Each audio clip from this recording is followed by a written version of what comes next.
Okay, so let's get started. So, because I am a right-handed crocheter, I keep the rest of my yarn here on the left side. So I have the tail of my yarn, and when you're working with a skein of yarn, it's a really good idea to take this from the middle of the skein instead of the outside. It flows a lot more nicely and you won't get it tangled so often. So that is a winner's tip right there.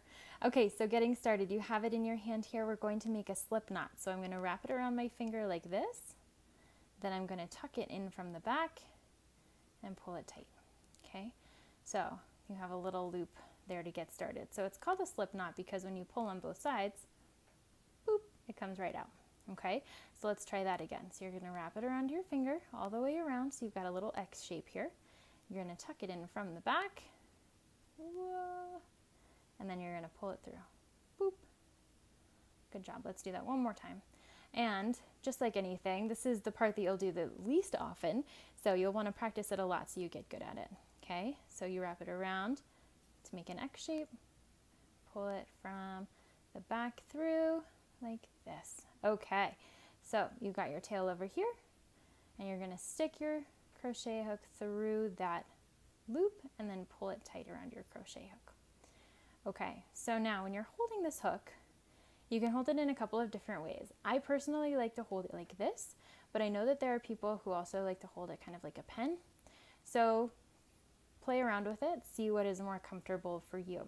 Then I also keep it tight here between my fingers. So I'm pulling down with my thumb and my fourth finger. Then I have it wrapped over my index finger and back through.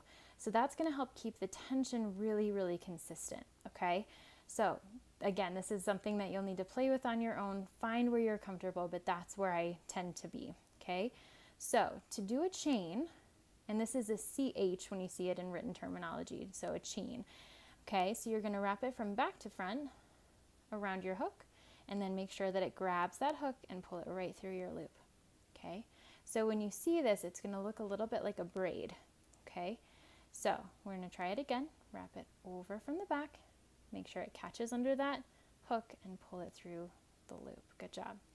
Okay, so make sure that that's really consistent. You're going to have to shift a little bit in your stance holding your yarn.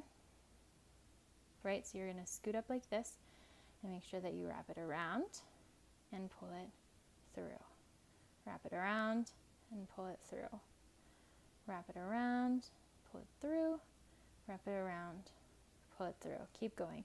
Around and through, around and through, around and through, around and through. Nice job. Okay, so you've got a row of stitches there. That's very good. So as you're counting these, you're going to count any time that there is a, I guess a double line. So however you want to think about that, right? So there's one stitch, 2, 3, 4, 5, 6, 7, 8, 9, 10, 11. So we did 11 just there. Let's see if we can start over and do 10. Okay, so pull it all the way out. Pull, pull, pull, pull, pull, pull, pull, boop. Okay, so remember we're going to start with that slip knot, the X, and pull it through like this, tight like that. Very good. Okay, so your crochet hook goes through from the front. Make sure that it pulls nice and tight around your crochet hook. Okay, loop around from the back, pull it through. That's 1, around and through. That's 2, around and 3, around and 4, around and 5, around and 6, around and 7, around and 8, 2 more, around and 9, around and 10. Excellent. So this is something you can try over and over again. Do lots and lots of practice on. Get as fast as you are comfortable. There's no reason to be super fast at this, but as you get more comfortable, you'll find that you'll increase your speed as well.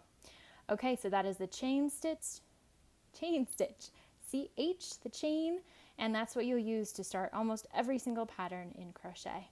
All right, next we're moving on to the single crochet. See you there.